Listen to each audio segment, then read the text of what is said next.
ನಮಸ್ಕಾರ ವೀಕ್ಷಕರೇ. ರಾತ್ರಿ ಹಗಲು ಇದು ಹೇಗೆ ಆಗ್ತದೆ? ಭೂಮಿ ತನ್ನ ಅಕ್ಷದಲ್ಲಿ ಸುತ್ತಲೂ ತೆಗೆದುಕೊಳ್ಳುವಂತ ಸಮಯ 24 ಗಂಟೆಗಳು. ಈ 24 ಗಂಟೆಯಲ್ಲಿ ಭೂಮಿ ಸುತ್ತುವ ಕಾರಣದಿಂದಾಗಿ ಅದು ಯಾವ ಭಾಗಕ್ಕೆ ಸೂರ್ಯನ ಬೆಳಕು ತಾಗುತ್ತದೋ ಅಲ್ಲಿ ಬೆಳಕಿರ್ತದೆ, ಯಾವ ಭಾಗಕ್ಕೆ ಸೂರ್ಯನ ಬೆಳಕು ತಾಗುವುದಿಲ್ಲವೋ ಅಲ್ಲಿ ರಾತ್ರಿಯಾಗಿರ್ತದೆ.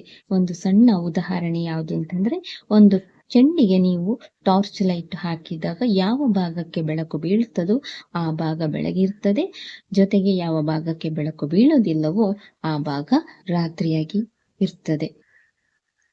ಹಾಗಾದರೆ ಸೂರ್ಯ ತಿರುಗೋದಿಲ್ವಾ ಅಂತ ಪ್ರಶ್ನೆ ಹೇಳ್ಬೋದು. ಸೂರ್ಯ ತಿರುಗೋದಕ್ಕೆ, ಒಂದು ಪೂರ್ಣ ಸುತ್ತು ತಿರುಗುವುದಕ್ಕೆ ತೆಗೆದುಕೊಳ್ಳುವಂತ ಸಮಯ 25ರಿಂದ 35 ದಿನಗಳು.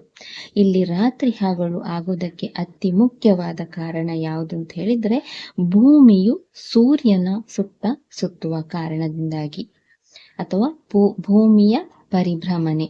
ಇದೇ ಕಾರಣದಿಂದಾಗಿ ರಾತ್ರಿ ಮತ್ತೆ ಹಗಲು ಆಗುವಂಥದ್ದು. ಈ ಮಾಹಿತಿ ನಿಮಗೆ ಇಷ್ಟವಾಗಿದ್ದಲ್ಲಿ ದಯವಿಟ್ಟು ಲೈಕ್, ಶೇರ್ ಮತ್ತೆ ಸಬ್ಸ್ಕ್ರೈಬ್ ಮಾಡಿ. ಧನ್ಯವಾದ.